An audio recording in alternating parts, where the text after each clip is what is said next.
Hi, I'm Alan Collinsworth, and welcome to Corridor 39. Today's program is the second of a two-part series about the Kurds, Turkey, and the regional power balance.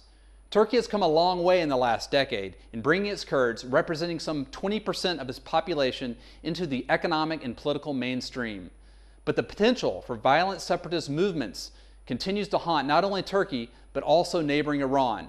And regions in neighboring northern Iraq and Syria have historically been party to terror activities on Turkish soil. Understanding the politics behind Kurdish separatist terrorist groups, notably the PKK, is the theme of this series. In our previous episode, we discussed the mechanics and politics of such terror organizations. Today we'll draw additional insights. In the studio we have Barchin Yanac of the Hurriyet Daily News, and in London, Fatiha Kora of the Royal Institute of International Affairs. Barchin, thank you for being with us. Well, thank you very much for inviting me. In our last program, we spoke about the Turkish government's tactics and strategy in addressing PKK terror. And in light of recent uptake in Kurdish terrorist activities, Prime Minister Erdogan came forth and said that Turkey will get tougher and that the state is showing patience because of Ramadan. Now, Ramadan is coming to a conclusion very soon, meaning that the Turkish government probably will be making some moves in the future to address this issue. What should we expect? Well, Turkish Prime Minister Recep Tayyip Erdogan is known to be a leader that keeps his word. He rarely uses empty rhetoric. I'm not saying he never does, but most of the time, if he says something, he keeps his words. He does not throw out empty threats, usually. There are exceptions, but usually he stands behind his words. So my expectation is that following the Ramadan, there will be some strikes, military strikes. I guess the military operations in the region will intensify, and right now there is even talk about cross-border operations to northern Iraq, where the PKK finds safe haven. What would the PKK have to do to warrant such a maneuver by the Turkish government? Well, the Turkish Prime Minister has expressed it openly. Lately, especially, the PKK has increased its attacks. They have been killing Turkish soldiers. They have been kidnapping Turkish civil servants. And they are trying to impose themselves as the sole authority in the southeast.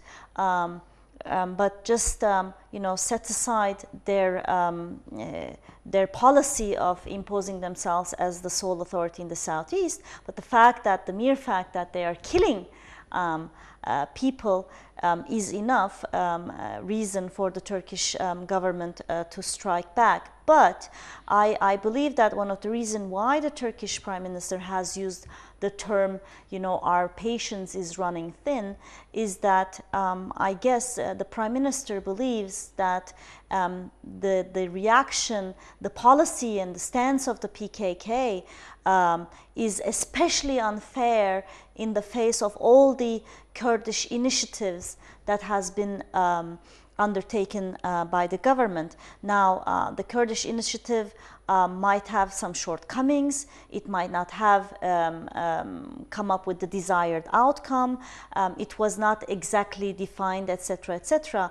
But there's one thing, and that's, I think this is what dominates the psychology of the government, is that the government believes that they have come up with some openings towards the Kurds, like starting the broadcasting in Kurdish, and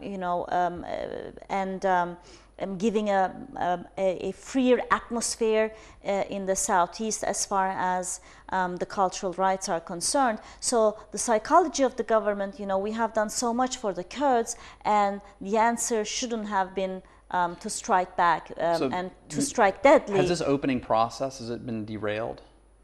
I do believe that it has derailed, especially there has been a point where a group of the PKK members came back to Turkey. And the fact that they were welcomed by the Kurdish population as grand heroes, I believe has led to reactions, especially in central Anatolia, among families who have lost their kids, their sons, their relatives to the war against the PKK. So the fact that their return was not well prepared has caused a reaction among the larger masses, among the Turks, and I believe that has been a turning point with the government, which I think they put on the brakes as far as these return of the PKK members are concerned, because as of today, I think one of the gist of the problem remains this 3,000 to 5,000 PKK members and the militants that are in the mountains. The gist of the problem remains their return, and the government cannot dare to declare a general amnesty, and the fact that this small group try to return, this was going to be the first trial case, but that trial case didn't work well. The AKP got scared of the reaction among larger masses in the Turks, and they put the brakes on the initiative. With the national sentiments in Turkey, isn't it difficult for the government to put the opening back on the rails again? Do you believe that the government's encountering some political difficulties in making rapprochement with the Kurdish party?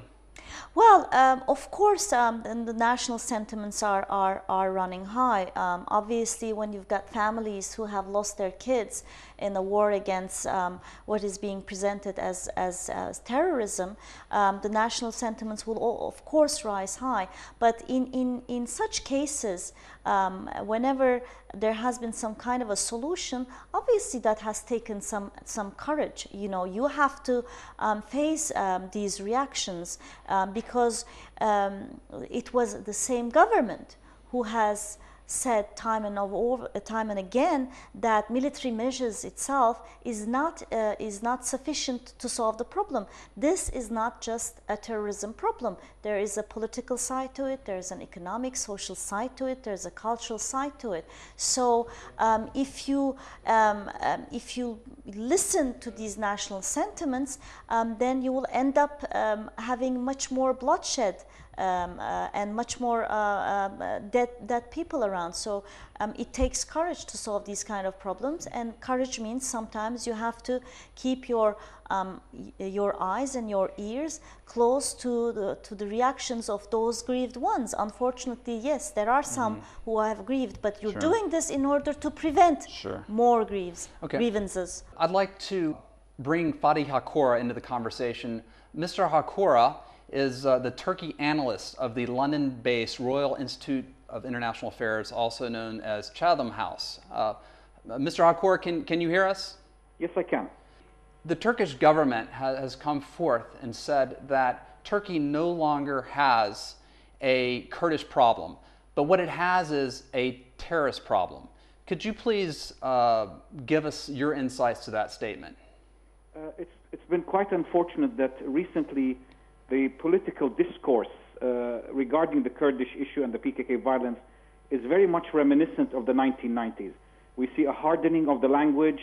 We see language similar to the military, to the Turkish military, in declaring that the PKK will be eliminated, that the PKK is on its last legs, that the Turkish security forces will undertake a major operation to defang the PKK after the end of Ramadan. And this kind of language, I think, does not facilitate any kind of resolution of the Kurdish issue in Turkey. Barchin, would you like to add to that? Well, I do agree with that. I mean, the Justice and Development Party in some issues, they have been very, very pragmatist at the beginning. They have been very conciliatory on the EU issue, for instance, on Cyprus issue. But the more they have consolidated their power, and the fact that in certain cases they did not get the outcome that they desired, then they have started to use a more inflexible and unconciliatory rhetoric. We see this in the EU issue, we see this in the Cyprus issue, and I believe that on the Kurdish issue as well, the rhetoric that they used to have 4 or 5 years ago is absolutely not, it does not match the current rhetoric. I think one of the reasons is because, as I said, they have not gotten, they believe that their opening was not reciprocated, but the second is that they have consolidated so much their power that they now feel stronger, and they no longer really feel that they need pragmatism in order to consolidate their power. But we are still a long way from that 90s style conflict that Turkey had with its separatist Kurds, and the Turkish government cannot afford that kind of conflict. I'd now like to turn to Fatih Hakura in London. Mr. Hakura, you mentioned that Turkey had returned to its rhetoric of the 1990s. This was a dark period in Turkey where some 40,000 lives were lost in a civil war over the Kurds. And in 1998, when Turkey almost went to war with Syria over its harboring of Kurdish militants. Is Turkey's recent move towards Syria, calling Assad to end military attacks on its citizens at once, linked to concerns of Syria's Kurds or their militant factions returning to Turkey? I think that the Kurdish issue is an element, and the fear of a sectarian conflict in Syria seems to be an element of the Turkish government's response to the disturbances in Syria. But I think it's much broader than that. It seems to be that we are witnessing the emergence of a Sunni bloc of countries, a pro-Washington Sunni bloc of countries, be it Saudi Arabia, the Gulf Arab states, Egypt, and Turkey on one side, and on the other side we can see Iran and the President Bashar regime on the other. So, and that I think can, if the disturbance in Syria do escalate, there is a serious danger that a regional conflict may develop, chaos may develop, and that could be a negative influence for the Kurdish issue in Turkey. And so, are you saying that Syria could become a cauldron for international interferences, where the Saudis are facing the Saudis and the Iranians are facing off against each other? Syria's geography is at the center, at the heart of the Middle East. Syria's ethnic and sectarian composition fairly matches Iraq, and fairly also matches ethnic divisions within Turkey itself. You have an Alawite minority, you have a Sunni majority, you also have a Kurdish minority, which again is very similar to the composition in Turkey. If the situation in Syria does escalate, a sectarian civil war develops, then it could create a major vacuum that will bring in the other regional powers into Syria, be it Turkey, Iran, Saudi Arabia, and potentially other players. Okay. Let me just say one thing. You were just saying that, you know, certainly the AKP government would not like to go back to the 1990s as far as the Kurdish issue is concerned. I do believe that the AKP is still is rational enough not to go back to these dark days in our history. That's why I do